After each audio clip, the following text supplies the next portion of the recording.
Hello. How are you, man? Not bad, dude. How are you? Good. You're Can you turn your volume up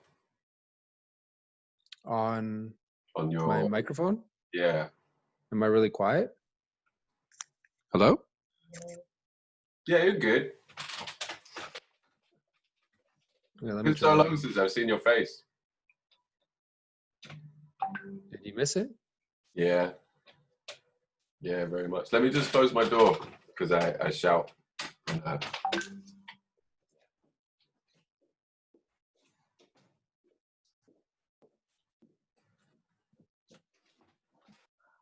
what's going on? How are you? Hang on, I'm just trying to fix my check my audio here.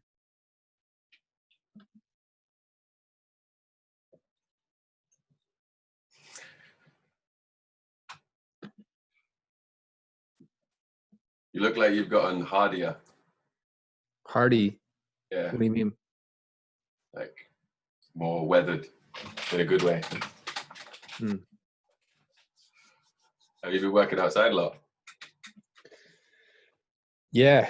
My roommate and I, we started a landscape business. Yeah. So I put on like, I don't know, 15 pounds since the beginning of the year Nice. and getting a lot more sun, that's for sure. Yeah, man. It's nice, huh? Yeah. Yeah. And what happened with that? Like, how did you? It's not what you were doing before, right?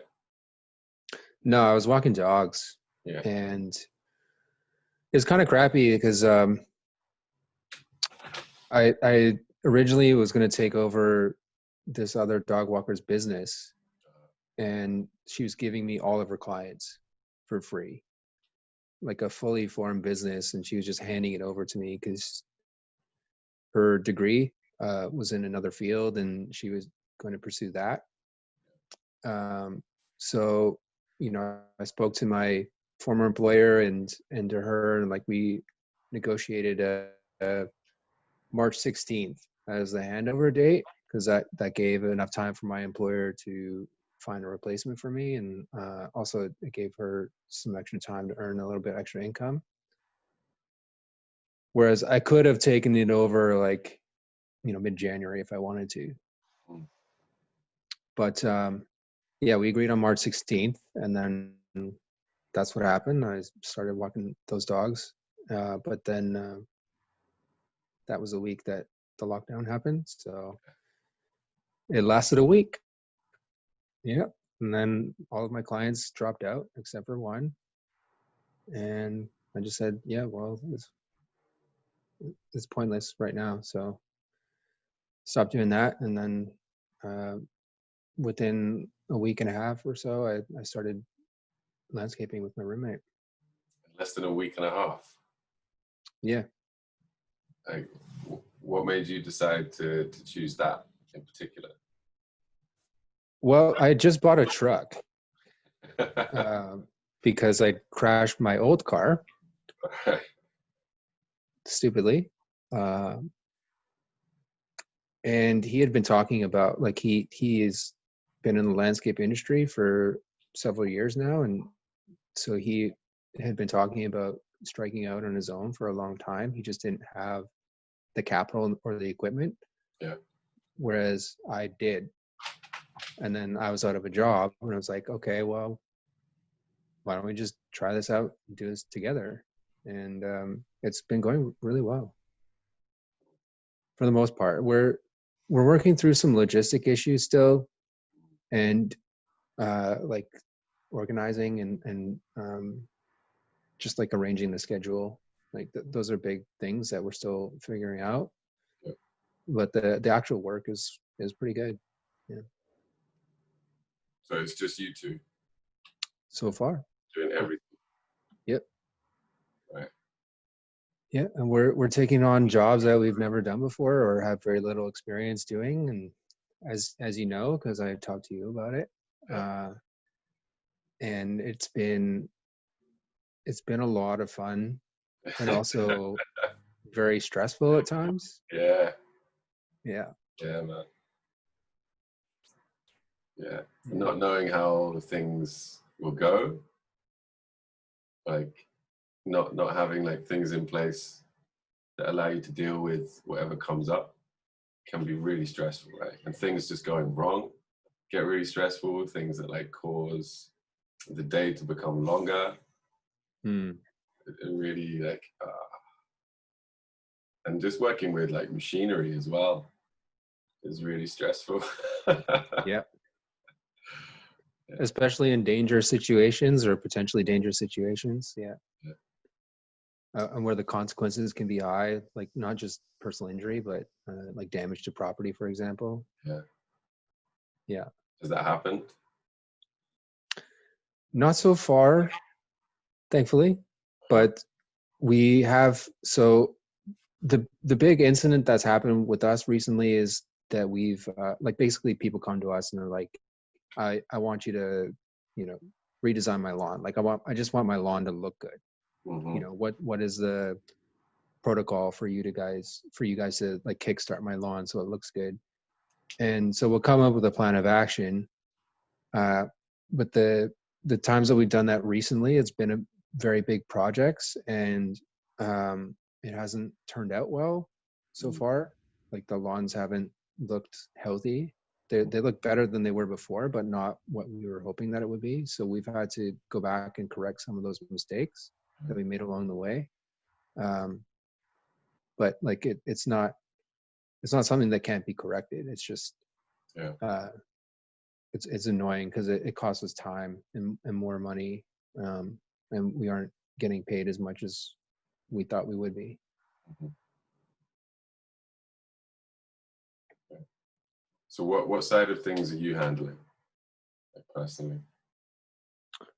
I mostly handle the just managing the equipment, and I'm also like I guess I'm the HR guy. Like when things go wrong, I'm the customer relations guy, Yeah. um, and then he does the scheduling, and we collaborate on the financial stuff, but he's the one that gets paid.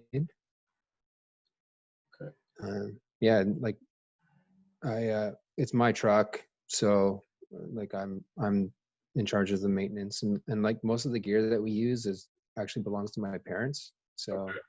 yeah, All right. That's quite handy. yeah, it is. Yeah. Yeah, You rent some stuff from time to time, right? yeah, like the bigger projects. So like we'll do power raking, or like if we need a chainsaw. I borrowed a chainsaw from a friend actually for a recent job, but for bigger projects, we'll rent like heavy duty equipment and try to like pack it all into that one day so that we maximize the rental time. Yeah. Yeah. What's the like? What's the biggest job that you've had so far? Would you say? The biggest job is the tree job that I showed you the pictures of. I told you we were doing for Yeah. sure. We got paid. I think yeah, it was 475 altogether for that, and was like 6 trees, and they were 20 to 25 feet tall each. Yeah.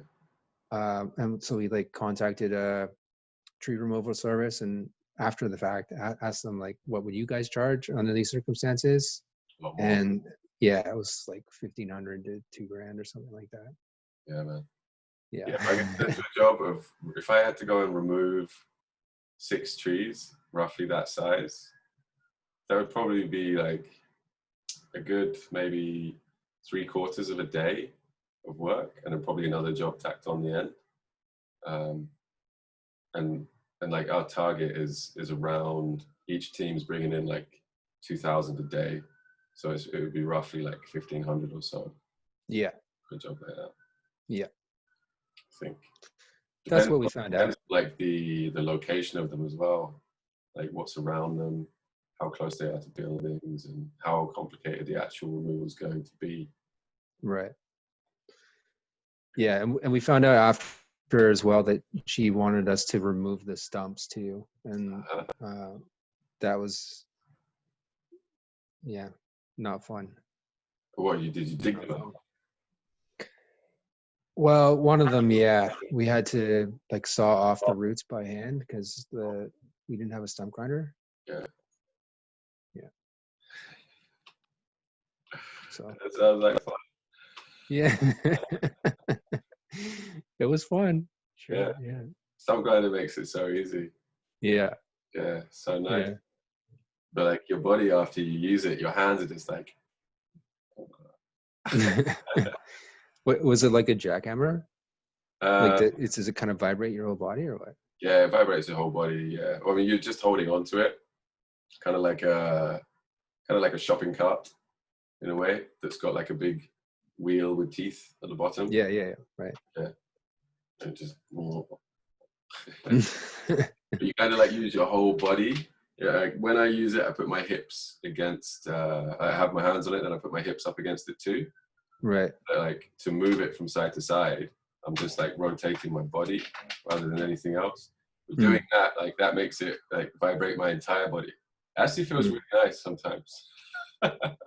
Yeah, imagine it does. Yeah. Yeah. So where do you want to go with this? Is this something that you feel like you want to like grow? Yeah. Yeah. Well, I'm not entirely sure at this point. I want, so he's going to for sure pursue it, continue pursuing it, because this has been his dream for a while, to be his own boss and have his own company. Are you So, incorporated? pardon? You incorporated? Not currently, no, no. But for myself, I don't know. I don't know if it's something that I want to do long term or not. I like the idea of having my own business, but I'm still in that mode where I'm like exploring what my next steps are. Yeah, that's a deeper conversation, I guess. We can go there. Okay, if you want to. When you say like next steps, what do you mean by that? Well, I have a different paths in front of me Mhm. that all seem appealing, but not a lot of clarity on which one is right. Right. What are the paths? Well, pursuing this would be one, and any of the paths that I follow, I want to fully engage with them and like develop a level of mastery, right? So if I were to continue being a landscaper, I'd want to like go to back to school or get some kind of educational backgrounds and be more masterful as a landscaper, like horticulture or something along those lines, you know? So that this is one path and it's appealing. Another is to go back to dog walking, and do what I started originally. And again, like being masterful at that, like taking some dog training courses, something along those lines. I still have everything set up, like legally, all the permits and licenses and everything's set up. So all I need is the clients if I want to pursue that. Another is joining the military. And that appeals to me because I believe in public service and civil service, and also combat training. Is there an age limit in Canada? I don't know. I don't think so. Or there might be, but like I talked to a recruiter like a year ago, and you know he didn't seem to mention anything along those lines. So. Before mentioning joining the military before. I think it was just after your 3-day float. Yeah. Very soon after that. Yeah, it wasn't long after that. Yeah. And then another path is public service, like in a political sphere, I guess. Yeah. No, those are the main pathways for me right now. Have you done anything similar to the military? No, no. So what is it about that that most appeals to you? Developing more of my warrior Yeah. combat training, having like contributing on a national level, national pride, those sorts of things. What do you think you would get out of it? Like if you look at what you would, how you would be after say like 3 years of service, what does that person have that you don't? Combat training, for one. Combat readiness, right? Like if there was some kind of conflict that I could just pick up and go. More discipline. I also believe in the power of sacrifice. That if I sacrifice something towards a cause or a goal, that goal has more meaning. And yeah, like giving up your autonomy in a way to be part of the military, administration. Um,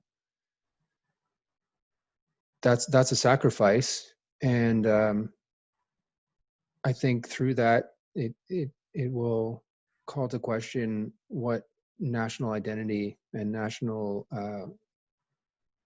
like what my beliefs are about being part of a nation are, um, and solidify them to a greater degree.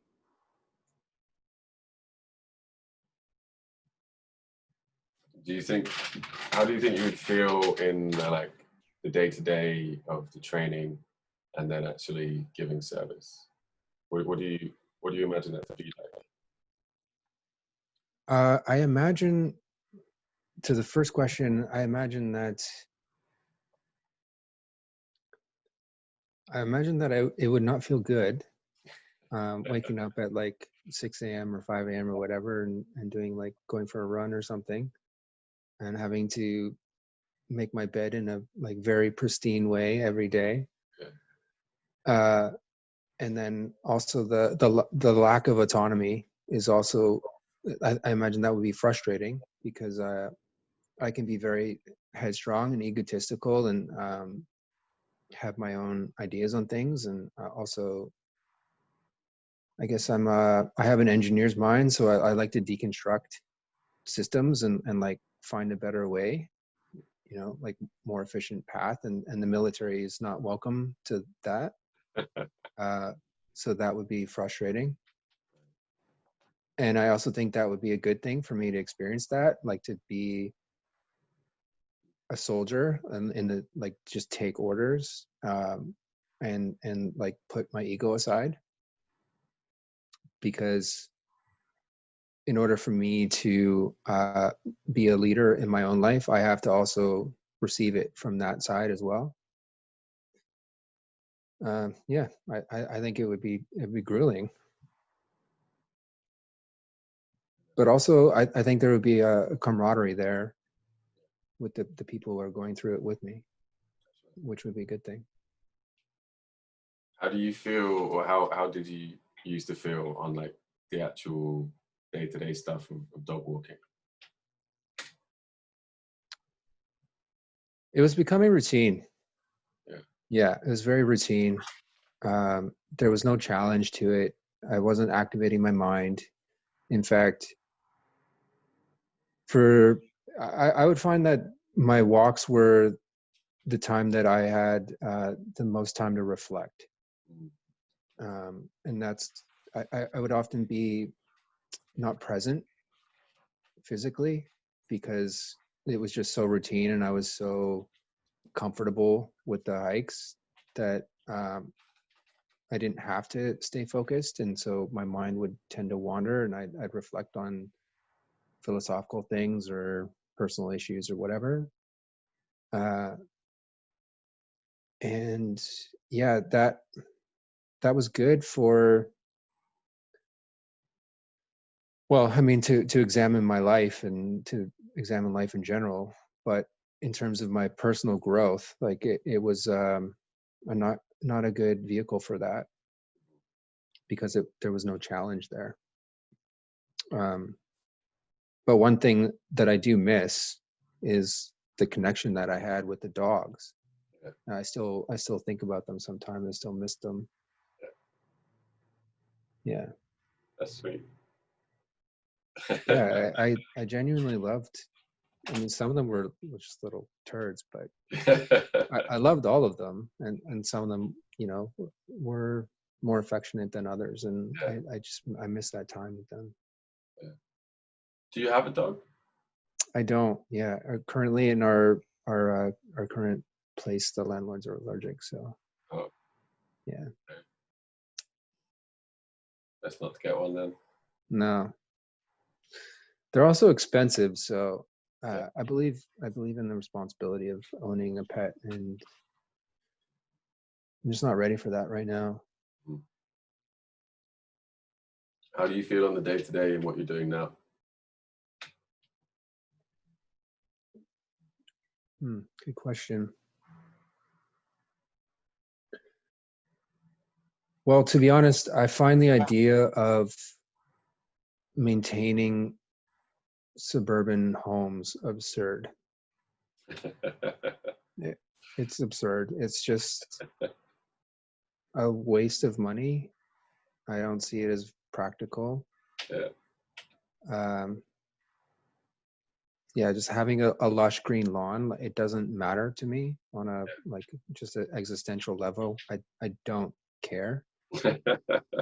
And just how much energy people put into that is it's absurd. It's really ridiculous. But um, a lot of life is like that, and it's great working with my roommate. Like we have a blast, we have a lot of fun together, and like I said, because I'm learning different things on the job, it's very dynamic and challenging, and I'm having to activate more of that right brain creativity to problem solve. So it's fun, and it's also, yeah, but it's not ultimately like, how do I say, maybe it's not ultimately fulfilling on a fundamental level, because it's just making lawns look prettier. Yeah. Well, is that the way you think about it on the daily? Like you see each particular job as like, my purpose of being here is to just make this one thing look good. Is that like the outlook you have when you go to that particular site? I mean, it's what they hire us to do, but in terms of purpose, no. Like the larger scope is to uh, people are hiring me for a service that they value, Mhm. and I'm offering that, and through that I gain mastery, Yeah. and there's value in that. Well, yeah, I mean that it's not much deeper than that. I mean, they don't. How does having a pretty lawn ultimately change their lives? I mean, it's nice, and it's, I guess, rewarding to be able to lie on your lawn and like throw garden parties and whatnot. Yeah. But you know, does it fundamentally change your life? I don't know. It doesn't seem that way to me. I think people want like, they want the order, right? They want order and they want things to be neat and clean to help them feel like that's what their life is like. You know, Mm, things are in disarray and disorder. they start to tell themselves on a subconscious level that my life is in disarray and in disorder, right? So it's kind of clean environment, clean mind. yeah. And in doing what you're doing, you're helping people to like feel like they're in more control of their lives, right? I mean, in an extreme case, it might be bad for people because they're like kind of OCD, and you might be like encouraging or enabling that OCD complex, whatever it is. Yeah, well, we have a couple of clients like that for sure. Yeah, there's a ton of people like I got screamed at the other day by this like really nice middle-aged woman. We just went to do some like light pruning, take a couple of limbs off of a sequoia, trim down like the tops of these blue ice cypress that had already been topped like a couple, like maybe like 20 odd years ago or something like that. And if they've been topped, you like keep them under control, because otherwise they can sprout like loads of new tops, and it's not very good. It's not very safe. And we're just like walking around the garden, and like when we're there, like looking at the site at the beginning, we're always looking up, right? Looking at what's going on and looking at what's around. And I'm like walking around talking to her, like trying to kind of discuss something. And I stepped, like I just step around the tree as I'm going around, and she's like, "Dad, you want my flowers?" I look underneath, and I'm like, there's just like this. There's not even a flower there. It's like this nice little green plant that like was completely fine. She just freaked. Just screamed at me. Like for the rest of the day, it's completely fine. But it's just that one particular thing, and I did not step on any more flowers that day. And I was so careful where I put my feet the rest of that day on that side. Yeah. But, yeah. And then the type of work that you do, especially if it's like if you're dropping trees or you're dropping parts of trees, like the other plants around them tend to get damaged. Like, yeah. Can't really avoid that. Yeah. We had a client get upset at us because she had I can't remember what, angel hair fern, I think it's called. Yeah. They're very delicate. They have very delicate stems. Yeah. And we toppled a tree, and it was like kind of resting on top of the angel hair fern. It turned out to be fine, but she was like calling us, to demand we come in right away. And like we were on another job at the time, and I was like, yeah, we'll be there as soon as we can, like probably mid-afternoon, whatever. She kept going, no, right now, she kept saying that. And I was like, okay, we'll be right over. Did you leave it on top of you just left it on top of it? Yeah, so we the dump was closed that night, so we couldn't take the load down. So we had to leave some of it there. And it was like resting on top of this fern that she really cared about. But it was fine. Yeah. And we actually have this other client. He's getting a new lawn installed, and he just like a dozen messages a week. This is going to be the weather on this day. Could you please advise? Can you come at this time? Oh, wait, no, it's going to be cloudy. Like, yeah. And he's not even paying us that much. It's like, your average lawn cut. But he just, excuse me, he just cares so much about his lawn that, yeah, he's like sending us a dozen messages a week. What's the most enjoyable part of it? Well, there's two things. Being with my roommate, like we have a lot of fun. We get to set our own schedule and just like, yeah, talk trash and make jokes, and like it's fun. Like we spend all day together, and then we come home and spend more time together. We're kind of like an old married couple. It's fun. That's great. And also the physical nature of it is being out there like grunting, Yeah, pushing, pulling, cutting, lifting. lifting. Yeah. Yeah. Yeah. It's good. It's good to like move the body, you know? You feel really good at the end of the day. Yeah, You feel like totally. you earned your right to like sit down, rest, and go to bed. Crush like a pizza and a half. Yeah. Yeah. Yeah. No guilt whatsoever. You're like, yeah, this is not No, causing me any issues. I'm gonna burn no. it all off tomorrow. Yeah. Yeah, it's a nice feeling. So what's the most difficult thing in terms of deciding between those different parts? Most difficult thing. You know what? The truth is fear. Mm, Yeah. Just those stories of self-doubt, you know? right. Of not being able to like see it through. To get to the level of mastery that I want to, Right. the level of success that I want. And also the fear of, I guess, making the wrong choice, you know, being locked into a path, and then there's opportunity cost. It's to the exclusion of others. Yeah. But that's all, like being stuck in that narrative that is crippling, and it prevents action.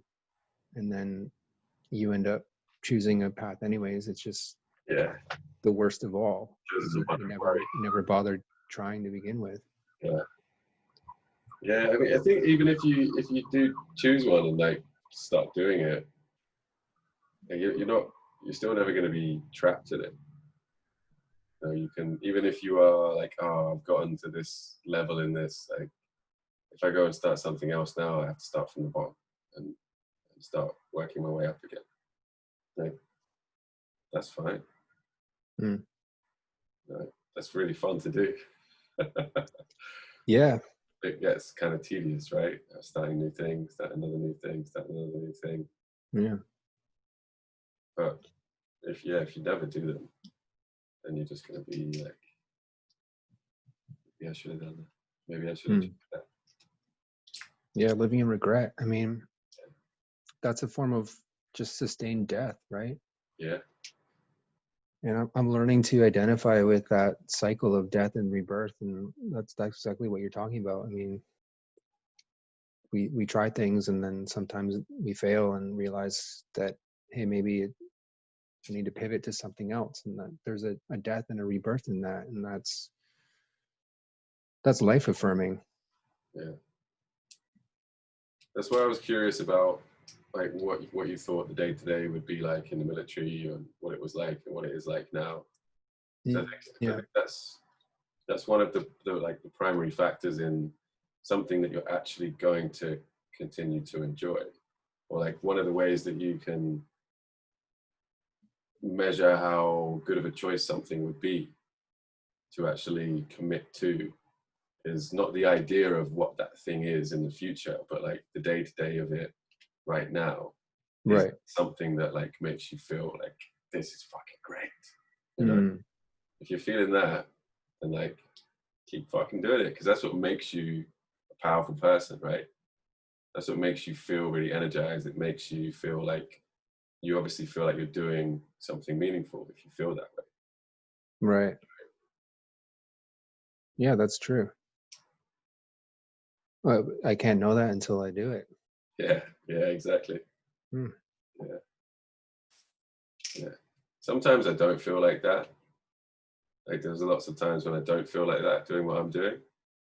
Um, if it's a very stressful day, or if it's a very long day, or if it's like if sometimes it's just too much, like there's too much kind of pressure on you, or something that's like like far out of your comfort zone.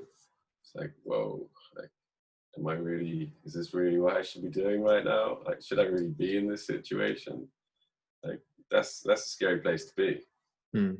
But like in the times when you're just like you feel alive, like you just there's some parts of it that just make you feel like you're exactly where you're supposed to be. To just, yeah, it makes you feel so powerful and like so alive, and that's really addictive. But like that's not all it is. Like that's not all that job is. Those parts of it isn't. That's just a part of that job that makes you feel that way. Like there's lots of things about it that I dislike. So I don't, and I think those parts of it that make me feel that way would make anybody feel that way, because it's just like a massive adrenaline rush, you know, and you just, yeah, it's just chemicals like dropping into your brain and being like, there you go, like, have some fun with that. You earned that. You needed it to actually be. I definitely felt that when I saw the trees toppling.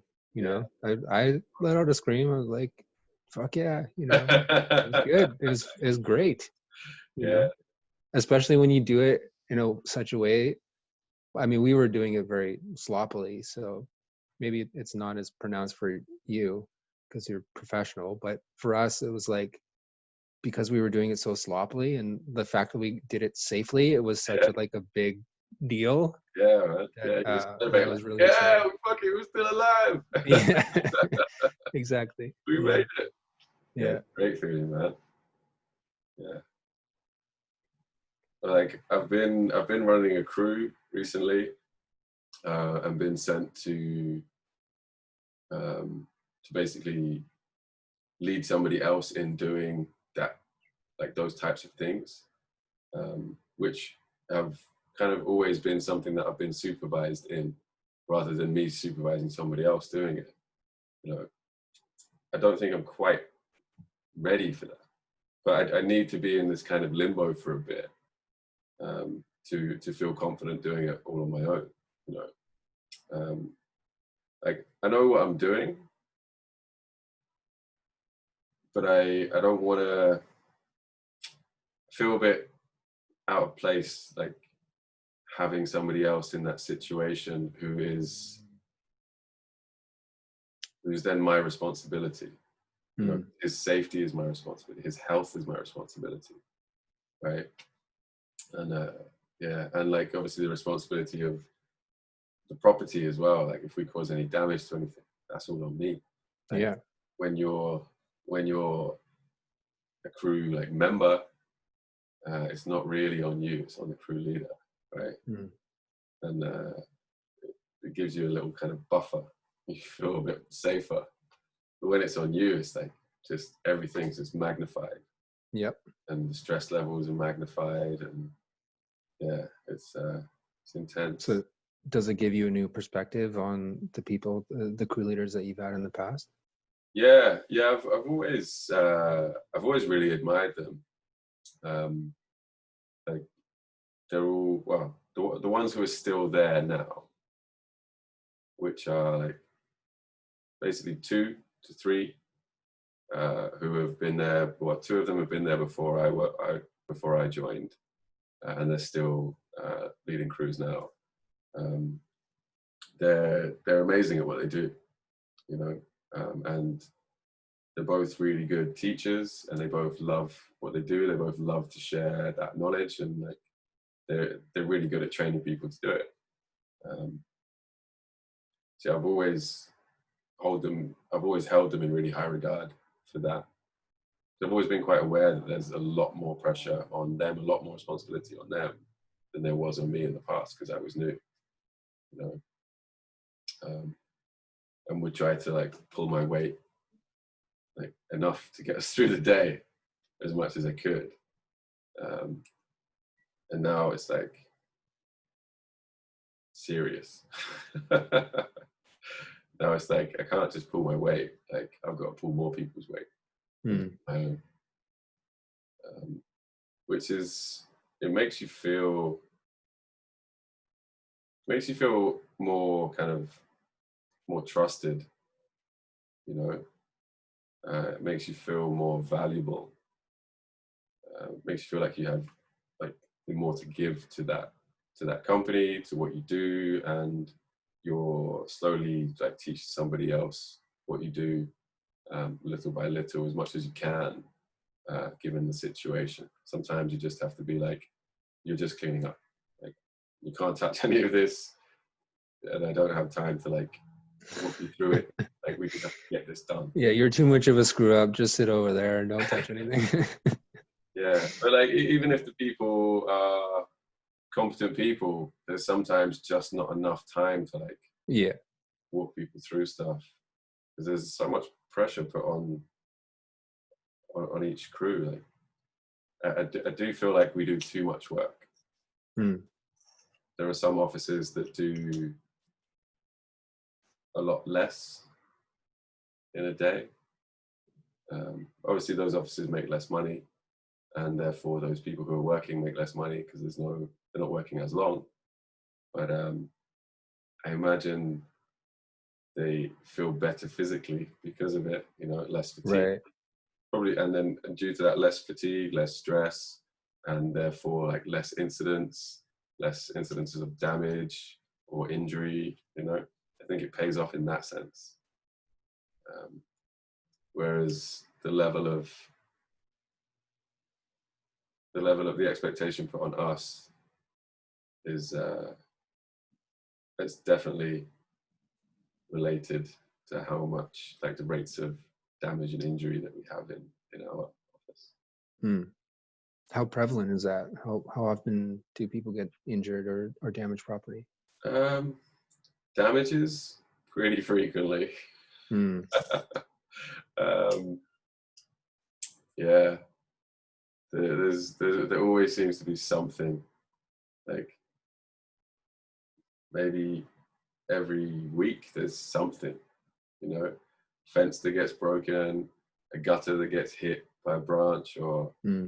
like just like a sprinkler head, or something random. Like I ran over a hedge trimmer, crushed it to pieces. Oh man, Yeah, that's an expensive piece of equipment. yeah. I got a 2-day suspension for that. Really? Yeah. Wow. Yeah, I didn't tell you about that, no. No, you didn't. Yeah, I got 2 days. This was like a couple of weeks ago now. Hmm. Yeah.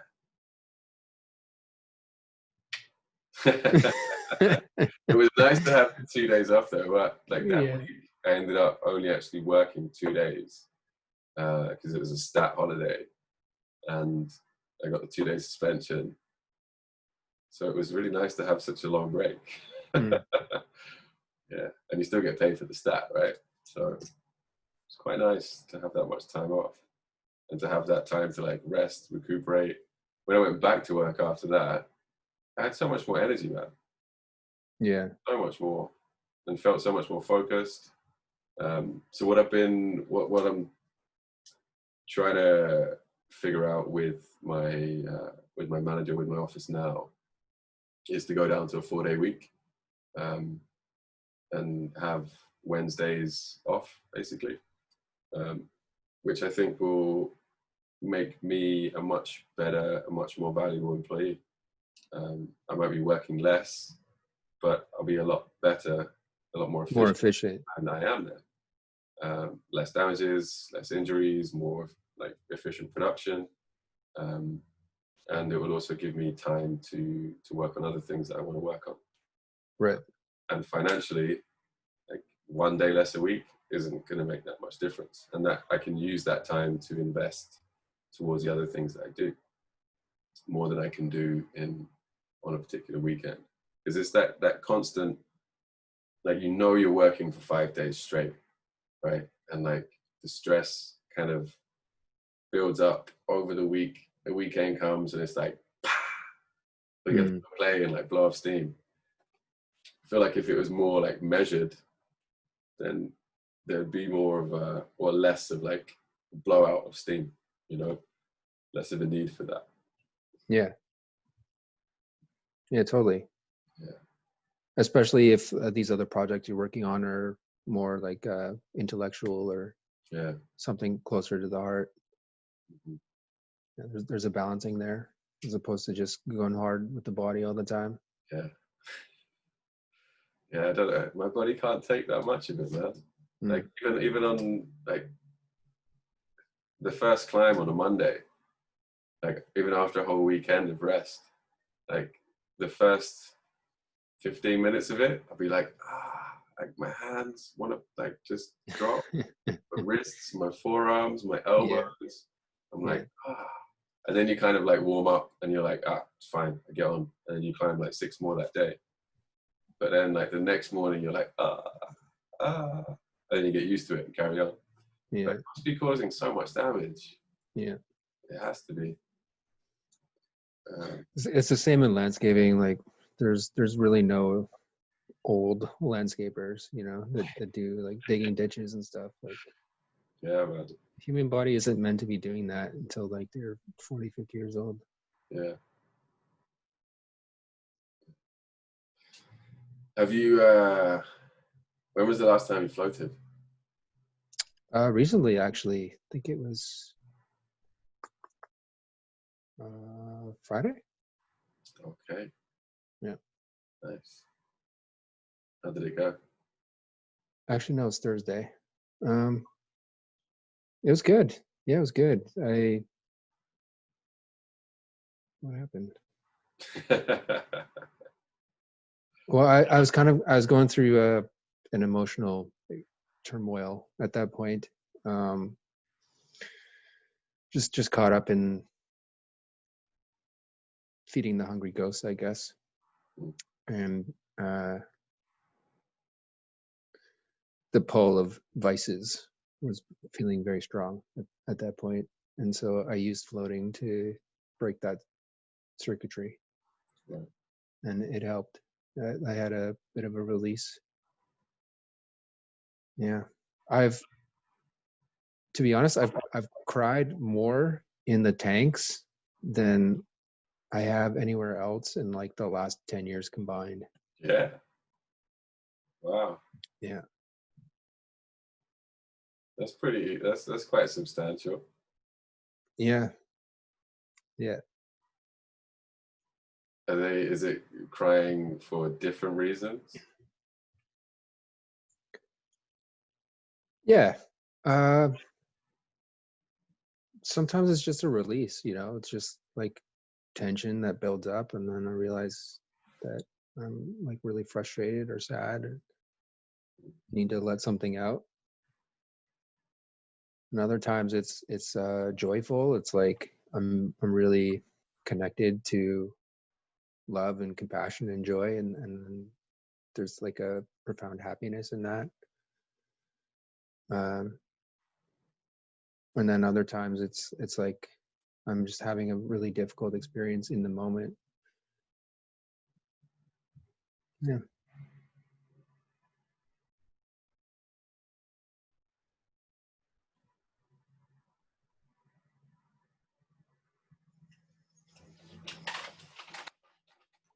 What do you think what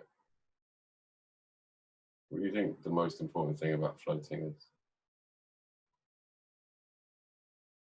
Hmm.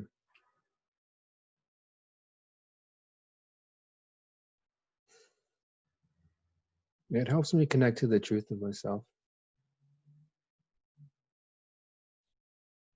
What does that mean? It means we live in a reality where there's so much stimulation and external input and messaging, and it can be difficult to parse through that to get to the truth of who am I to myself. What do I stand for? What am I about? What is my authentic self look like? And unplugging from all of that in the float tank is where I feel closest to those answers.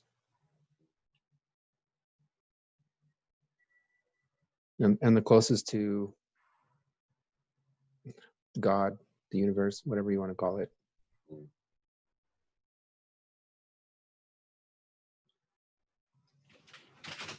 Can we talk about the 3-day float?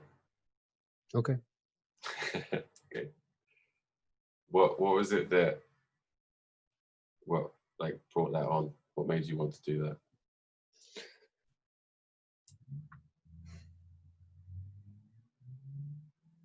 Hmm.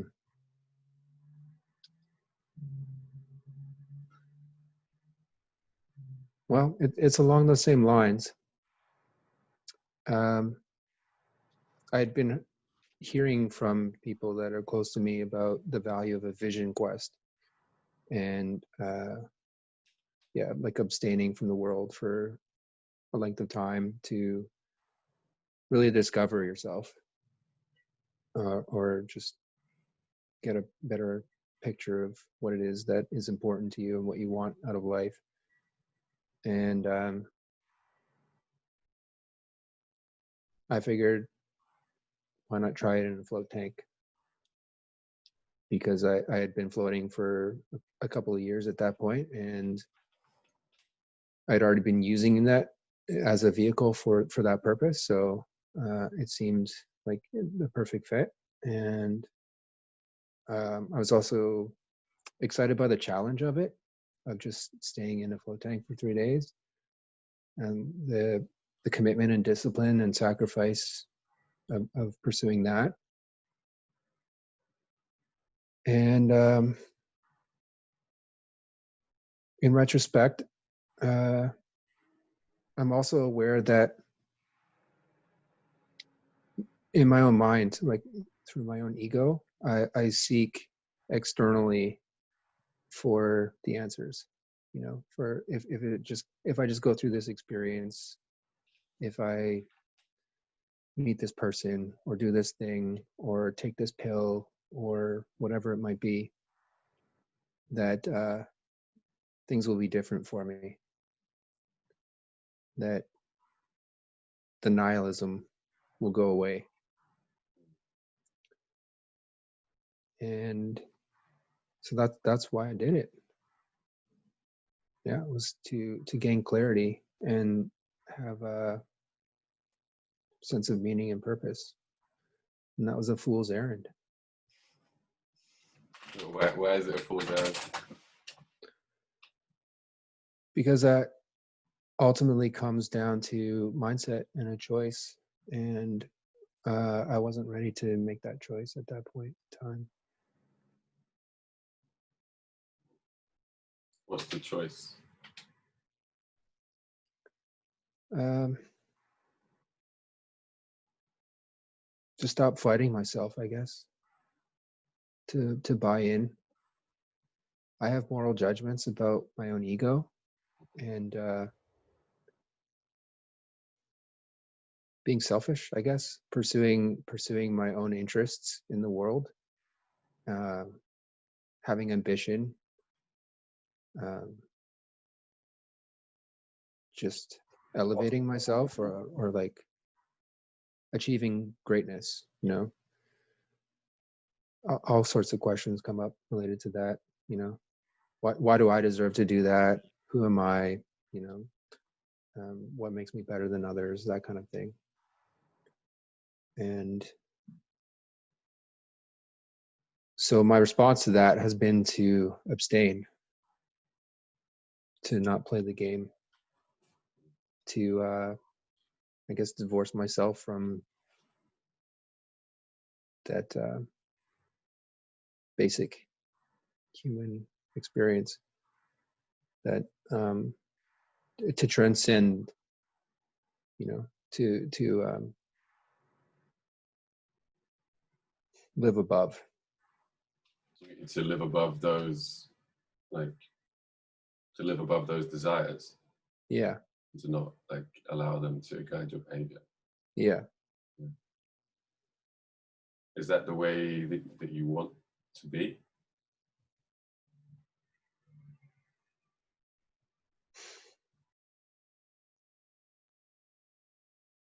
Well, that's the war. Yes, and no. Yeah.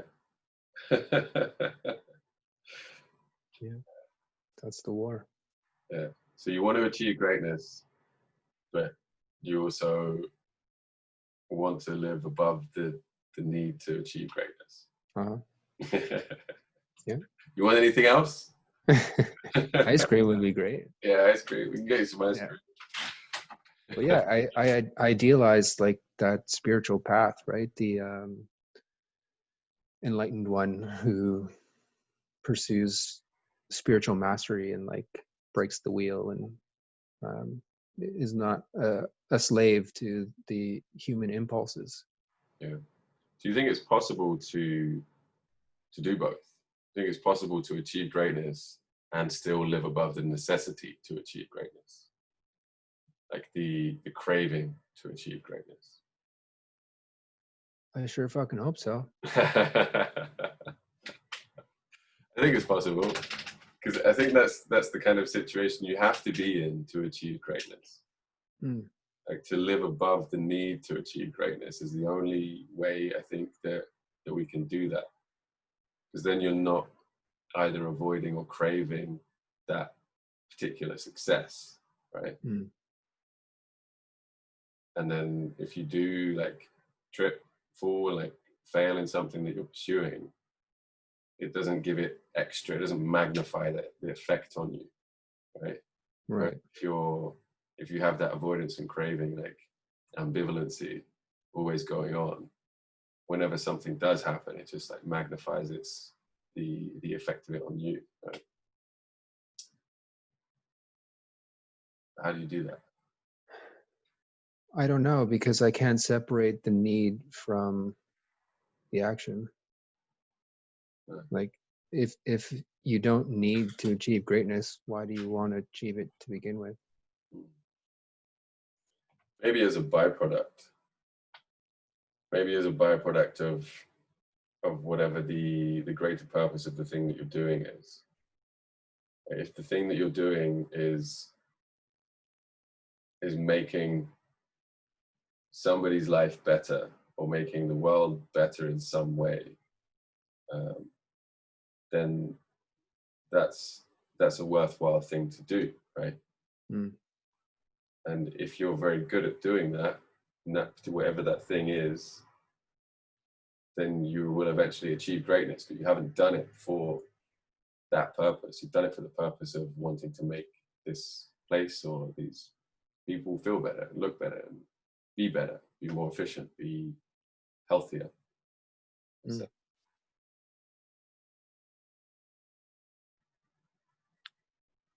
The truth is, I think that our ego will always be there.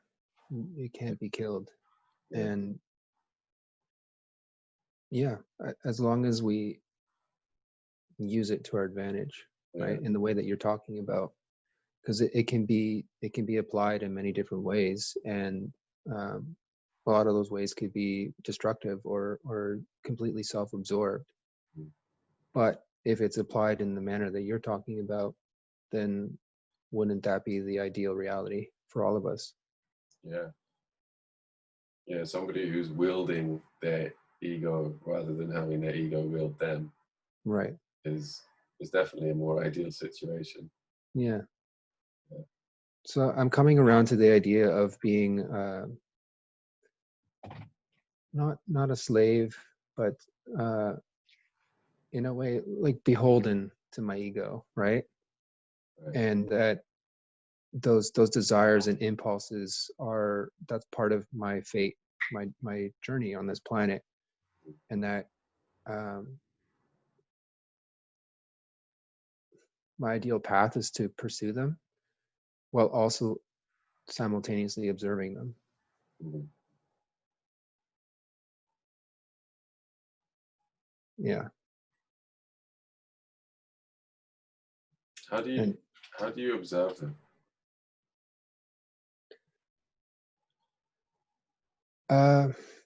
through self-awareness, just understanding the reasons why I want to do things, and what is fueling the motivation, what the root of those desires are to begin with. And I know the answers to a lot of them. Like I can just look back and, when I was 2 years old, this happened. When I was 4, this happened. And be like, okay, yeah, that's why I want to do this, And there's a lot of healing work that you can do, but ultimately, our personalities, our identities are formed at those ages, and we are not egoless. We're here to have egos, and they cannot be eliminated. And those egos are formulated at a very early age, and that fuels what we want in this world.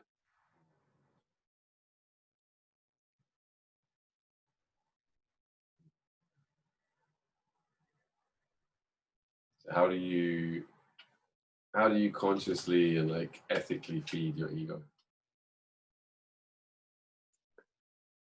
I think you already answered that. I think the answer to that is to examine what the ramifications are of your actions, and there are many different rivers to the ocean, right? Yeah. Um, if you're pursuing a path that benefits others and also benefits your ego, that is the ideal path. Yeah. It sounds very time consuming to have this constant like I guess like the self-awareness, reflection and like self-analysis sounds really time consuming, Yeah. right? And like to some degree like an inhibitor of action. Yep. Totally. That's been a theme of my life, that I've been hyper vigilant to the point that no path has been correct, and I've failed to act on any because of that. There is a balance. Yeah. One can't act without consciousness, and one can't also be so self-absorbed in reflection that one doesn't act. Mm. Yeah. How do you approach that?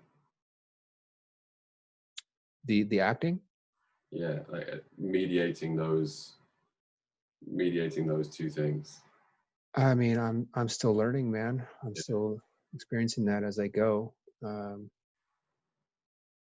in theory, you act, and then you get some information, and you check in with yourself, and like, okay, well, I did this. How does that feel? Does it feel right? What are the consequences? And you answer some of those questions, and like readjust if you need to, and then take another action, and then you get some more information, and then it's just a constant cyclical thing. Yeah. So like for example, what things would you be analyzing in terms of like a particular behavior, um, or something that you think you want to do? Like what would that actually look like with like a real example? After I take an action, is that what you're referring to? Well, like just that whole process, like where does it start, or like at what point do you start?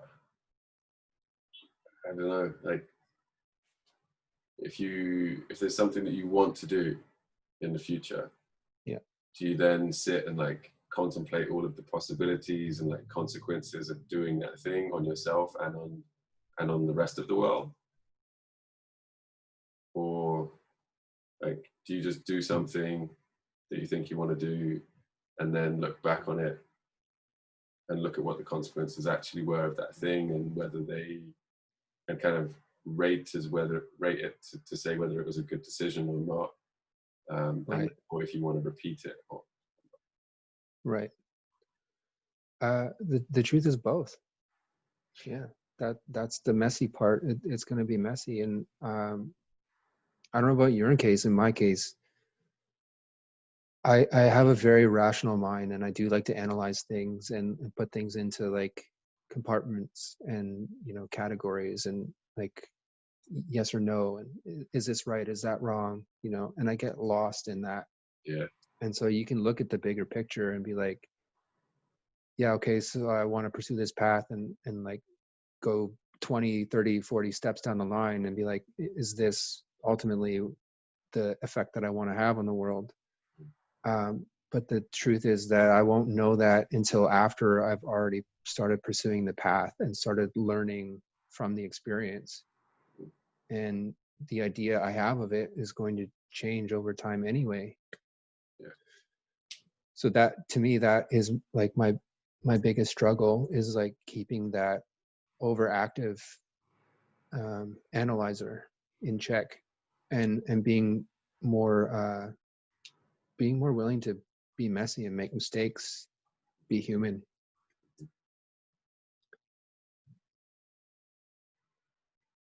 It's messy, man, and that sucks. It really sucks, but that's the truth of it. And it's like beautiful and imperfect, but also there's perfection in that. Yeah. Yeah. What's like the main thing? What's like a main thing right now that you're really grateful for? Community. Yeah. Yeah. Really grateful for that. I firmly believe if I didn't have that, I'd be dead right now. Wow. That's quite a statement, man. Yeah.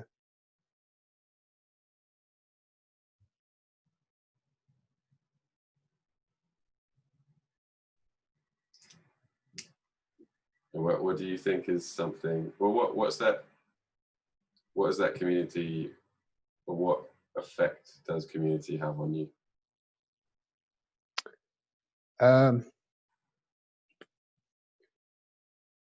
It shows me that there's light in the world. That yeah, I stay in touch with joy and compassion and light, and also as a very personal benefit, it keeps that overactive mind in check. Yeah. Because people call me out on my bullshit, and they check in with me, you know, and they like poke and prod me, Yeah. and I can't be completely self-absorbed anymore, because there are people around me who care too much for me to be that way. Yeah. And it's very easy for me to fall into that trap, because that's the way I was for many years. And I can't be that way, because that pathway leads to death. Mm.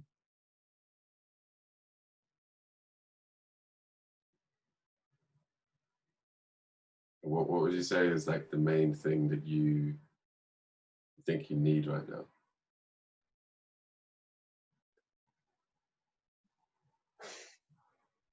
I don't know how to answer that, to be honest. I mean, we all have blind spots, dude, you Yeah. know?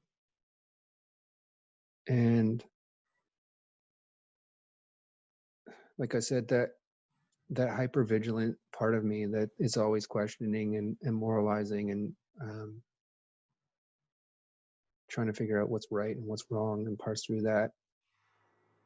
I realized recently that was so active, but it wasn't looking at the mechanism itself, right? The fact that I was doing that to begin with, because there's always a deeper layer. There's always another layer. It never ends. There's never a bottom. It's like a three-dimensional web that kind of loops in on itself, like some kind of more Mobius strip, right? There's never a bottom. There's never like, aha, this one thing, that's where it all starts and everything springs out from that. Like that's not real. Mm. And at a certain point, you just have to stop and like, yeah, take action and like buy into being human. And like that's my biggest struggle right now. And I don't know what the pathway is, but like even me saying that is still part of the whole me analyzing which pathway is correct, you know. And it's a very active part of me, and I don't know how to put it aside and just live. Mm. And if you were to ask me what I need, it's that. To be able to like quiet the noise. uh to stop directing so much energy questioning myself. Yeah. And I think I would have a lot more energy for the world, Yeah. if I stopped doing that. And are you doing anything that is like tackling that issue? In small doses, yeah. I'm open to suggestion. Just like exposing myself to things that activate me, that I get afraid by or triggered by, like that's helpful. Being in men's group is definitely a huge benefit in that way. Having people around me who are also on a path of personal development and like self-improvement, like that, so important. Yeah.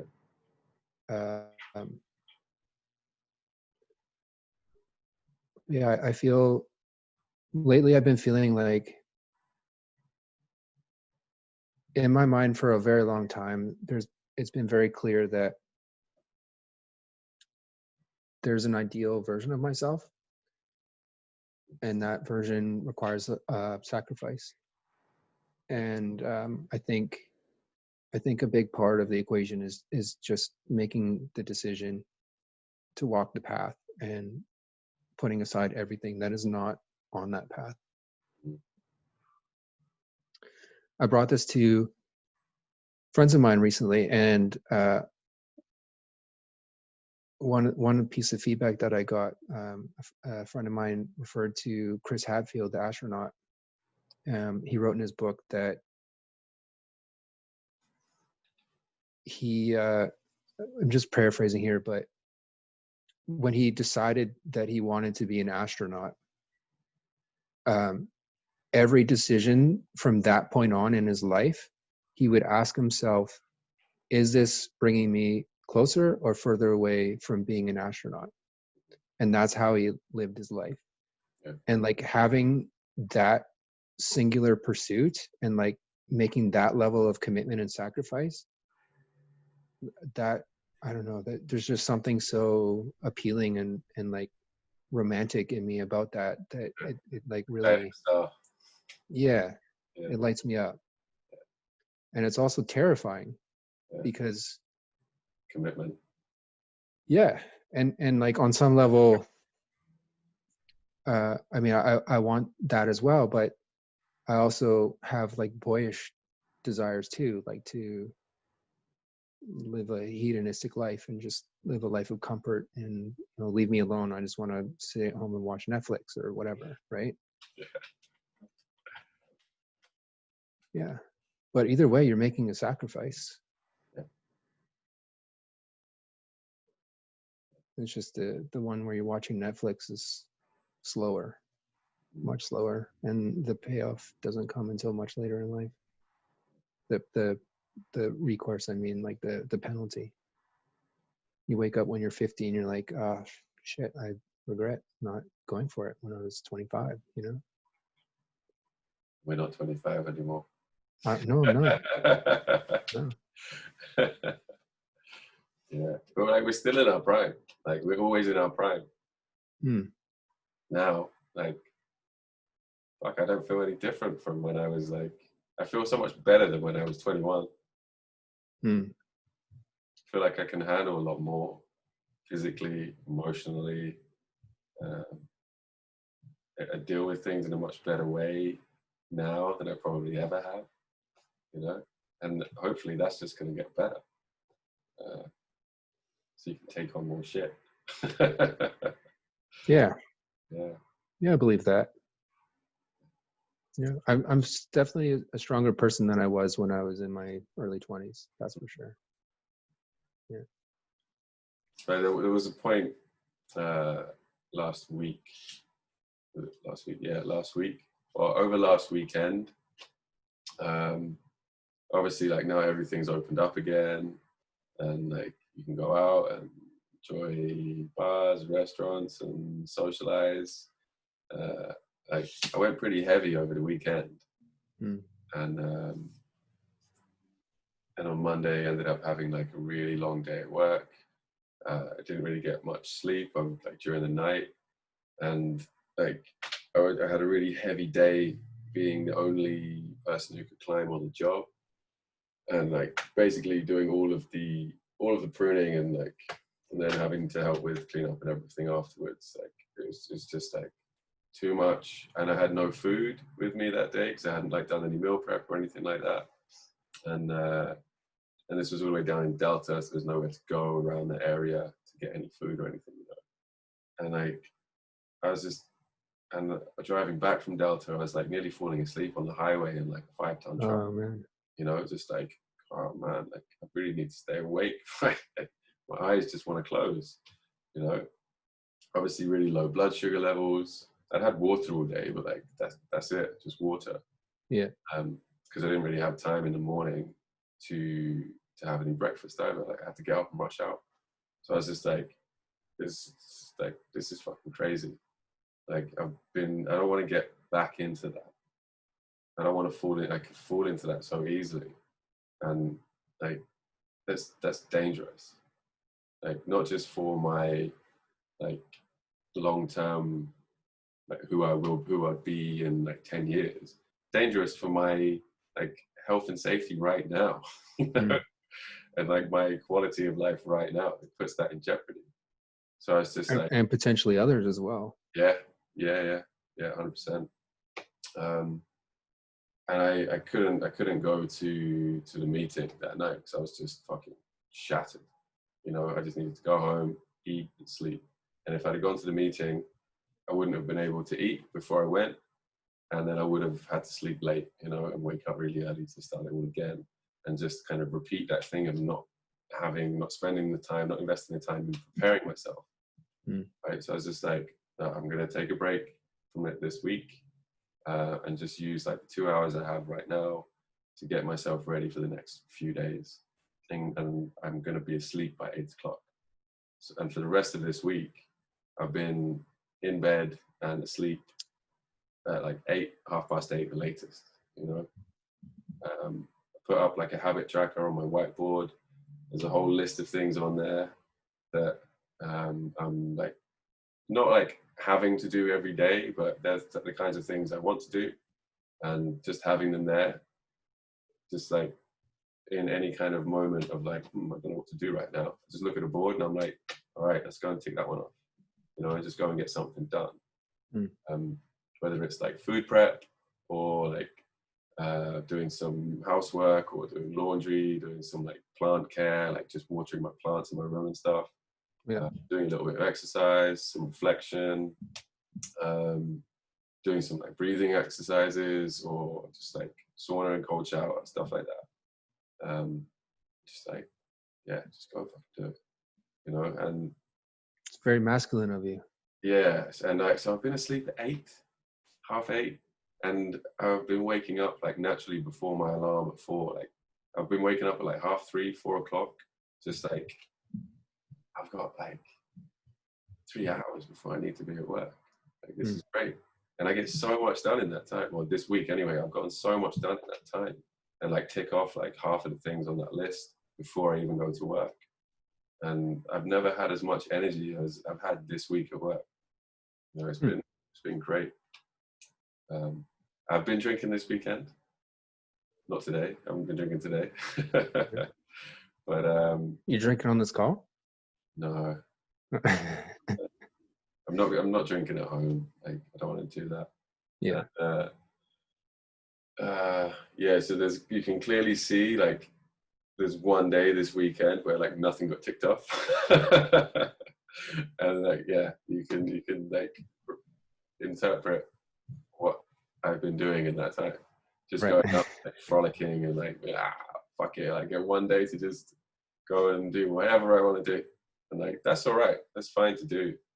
And, like as long as I get back to it, you know. It feels really good to do that. Really good. What do you find that your ideal balance is? Because like everybody needs to enjoy life and like let off steam, and you can't be in like that productivity mode all the time. No. So what is your ideal balance? I don't have no idea. I've never had it. I've never had that balance.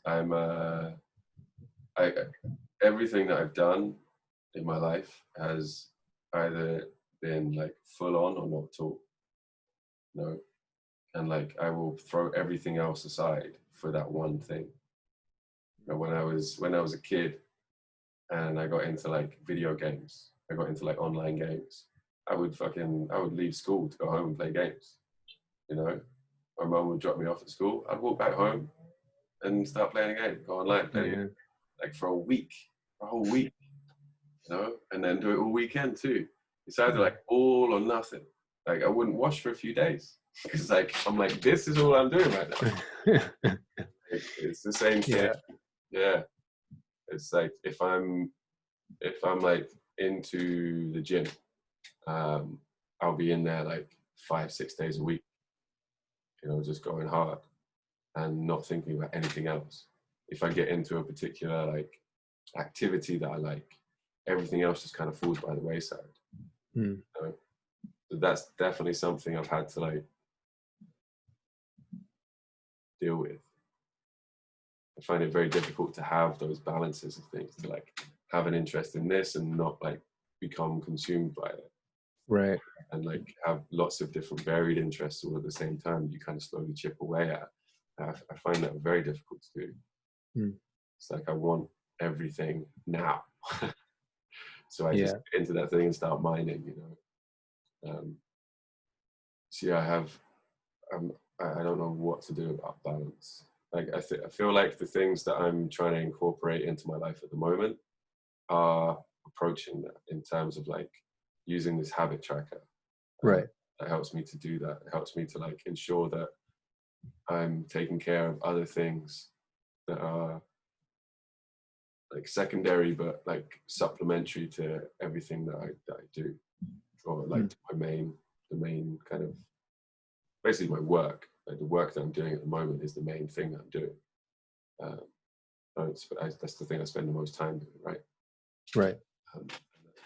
That's what pays my bills. That's what allows me to live here right now. And all of these things are like making my life more efficient so that I can do that more easily, you know, with less of a strain on my body and mind. To hopefully like supersede that and have an excess of energy that I can use towards something else, right? Which is part of the reason why I want that 4-day week, Right. which is approaching that same thing of having the balance. Like it's too much to have 5 days of something so intense. I mean, I love it. I love what I do. I love parts of what I do. But I'd love to have more of a balance in terms of just those different activities that I'm doing. Yeah. But it's always been really difficult for me to do. So what other methods are you have you tried or are you trying besides habit tracking, which is great, by the way? Like I've tried that myself. Like a friend of mine recommended making like a habit map or like a task map at the beginning of each week. And so I've got out of practice of that recently, but I did that for several months where every week I'm like sort of cataloging what the most important tasks are for me to complete throughout that week. So it's along the lines of habit tracking. So I'm just curious what other things that you've tried or are currently trying. I don't know.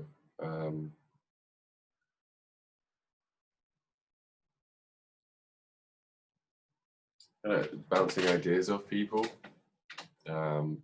being comfortable in asking people like their perception, like because like I say I still want to like go out and enjoy myself, right?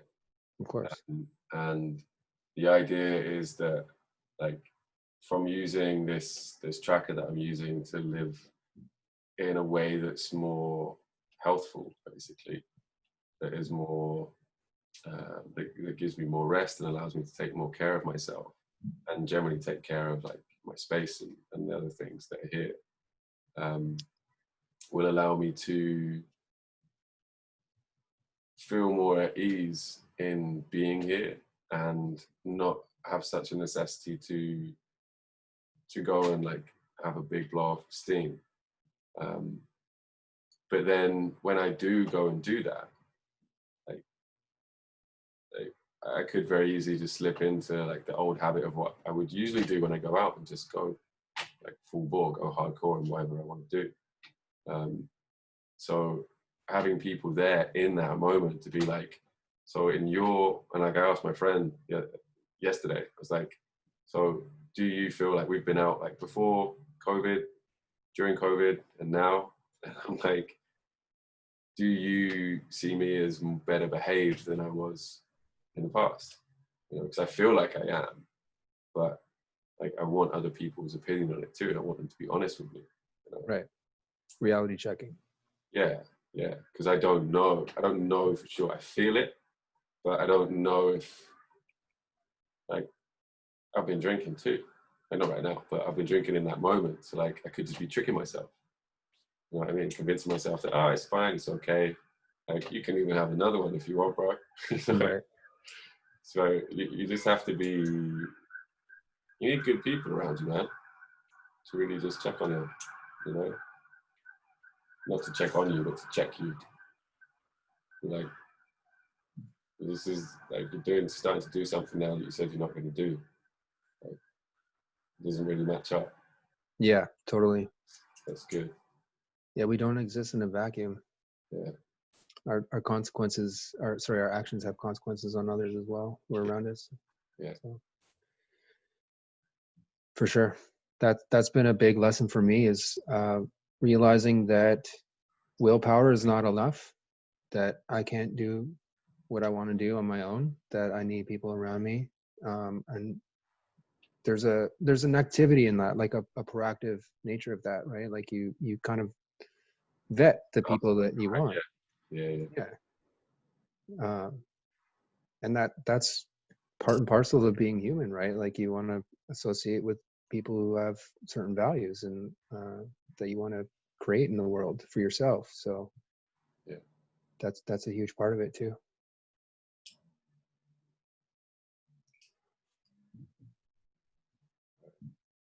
You have a thing at 7, yeah? I do. Yeah. Yeah, it's a little bit after 7. I think 7:30, but yeah. Okay, cool. All right. We can keep going for a little bit if you want. I had Or not. It's all up to you. yeah, I had a video shoot yesterday with Stephen, captain of. Oh, Saldibus? Yeah. Yeah. Yeah. Yeah. That was really good fun. Yeah. What were you guys doing? So it's like a clothing line that he's bringing out. Yeah. Were you one of the models? Yeah. Really good fun. There was me and 2 other girls were like the models in this video. Yeah. And then, Of course you were. Yeah. And then like two videographers, like one videographer and another guy shadowing the videographer. Yeah. Those 2 videographers, I'm going to be interviewing next week as well. Yeah, it's really good. It's really cool. Yeah, man. Yeah.